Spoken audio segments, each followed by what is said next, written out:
Hablemos del libro de Apocalipsis. Para muchísima gente es una especie de mapa del futuro, ¿cierto? Pero, ¿y si el verdadero significado no está en lo que dice, sino en cuándo se escribió? Un solo detalle, un cambio en la fecha, y de repente todo el libro se lee de una manera completamente distinta. Vamos a meternos de lleno a descifrar este misterio. Y aquí está la pregunta del millón. ¿Estaba Juan escribiendo para nosotros miles de años en el futuro? ¿O más bien estaba enviando un mensaje urgente, casi desesperado y en código, a la gente de su época sobre el cataclismo que se les venía encima? Todo, absolutamente todo, depende de la fecha. Si se escribió por allá del año 95, bueno, entonces es un libro que habla de un futuro muy lejano. Pero si se escribió en el 65, ¡ay! La cosa cambia por completo. Se convierte en algo mucho más inmediato. Un mensaje de aguante, una advertencia sobre la tiranía de Roma y la destrucción de Jerusalén que estaba a la vuelta de la esquina. Durante siglos, la teoría que ha dominado es la de la fecha tardía. Pero, ¿qué tan sólida es esa idea en realidad? Uno se sorprendería al saber que toda esa estructura se apoya básicamente en una sola frase, y bastante ambigua, de un escritor de la Iglesia primitiva. La frase es de un tal Ireneo de León, escrita más de un siglo después de los hechos, y por años se ha tomado como la prueba definitiva de que la visión de Juan ocurrió cerca del año 95 después de Cristo, cuando el emperador era Domiciano. Pensemos en esto. Toda la cronología tradicional colgada de un hilo, de esta única frase. Pero, ¿y si esa base no es tan firme como parece? ¿Y si la clave de todo está en que hemos interpretado mal esa oración? Bueno, ahora empieza lo interesante. Vamos a buscar la evidencia que contradice esta historia. Nuestra investigación arranca con pistas externas, con testimonios muy antiguos de la Iglesia que nos cuentan una versión diferente. Y es que, curiosamente, las tradiciones orientales más antiguas apuntan a otra cosa. Hay manuscritos de la Iglesia siríaca, una de las más antiguas, que dicen clarito que fue Nerón quien exilió a Juan. Incluso el fragmento muratoriano, que es como el índice más antiguo del Nuevo Testamento, sugiere que el Apocalipsis se escribió antes de que Pablo terminara sus cartas. Y esto nos regresa a esa frase clave de Ireneo. Resulta que en el griego original, el sujeto del verbo fue visto no está claro para nada. Podría referirse a la visión, sí, claro, pero gramaticalmente es igual de posible que Ireneo estuviera diciendo.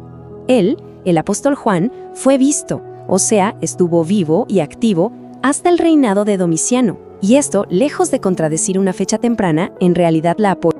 De acuerdo, dejemos por un momento los manuscritos antiguos y vayamos a la fuente principal, el propio libro de Apocalipsis. Vamos a tratarlo como si fuera la escena de un crimen, llena de pistas internas que nos van a decir cuándo pasaron las cosas. La primera gran pista. A Juan se le da una orden súper específica. Tiene que ir y medir el templo de Dios en Jerusalén. Y ojo, no un templo simbólico o espiritual, sino el edificio físico que estaba en la ciudad donde también nuestro Señor fue crucificado.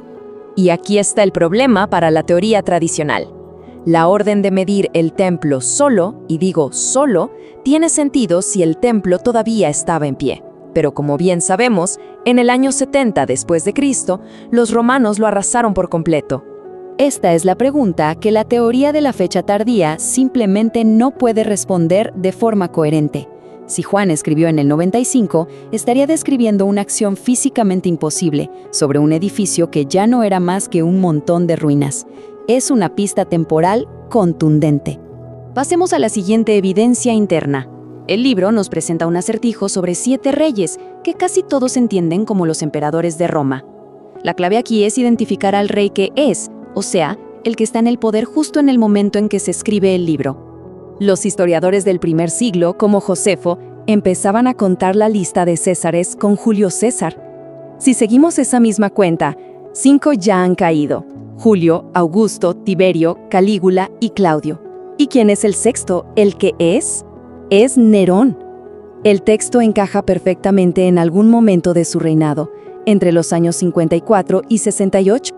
Y ahora llegamos al clímax de nuestra investigación. Vamos a descifrar el código más famoso de toda la historia, el número de la bestia.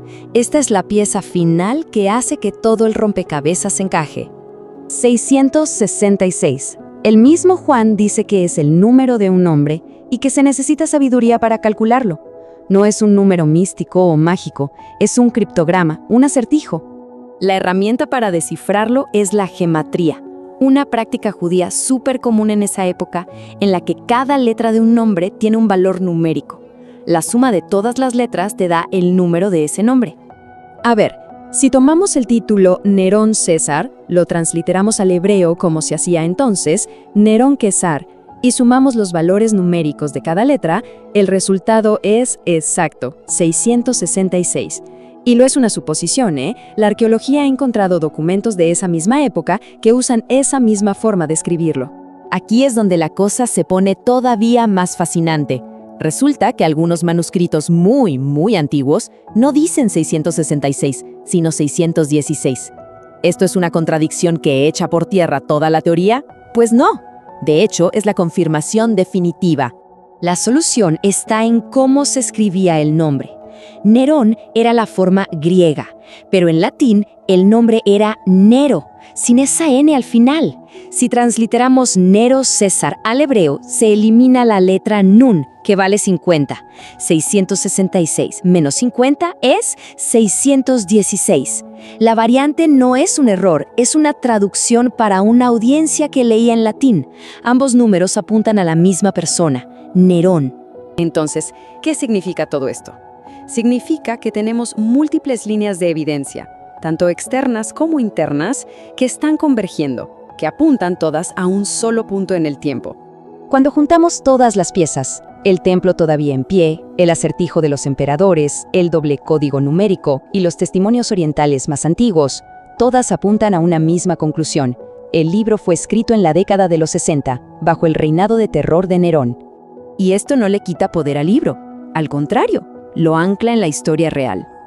Lo convierte en un mensaje de consuelo y de resistencia para una iglesia perseguida, asegurándoles que al final, Cristo iba a triunfar sobre la Roma de Nerón y sobre todo un sistema que estaba a punto de colapsar. Así que, la próxima vez que escuchemos hablar del Apocalipsis, quizás la pregunta no debería ser ¿cuándo va a suceder todo esto?, sino más bien, ¿qué significó esto para ellos, para la gente que lo leyó por primera vez? Podríamos estar no ante un mapa del futuro, sino ante un monumento a la fe que logró sobrevivir al fin de su propio mundo.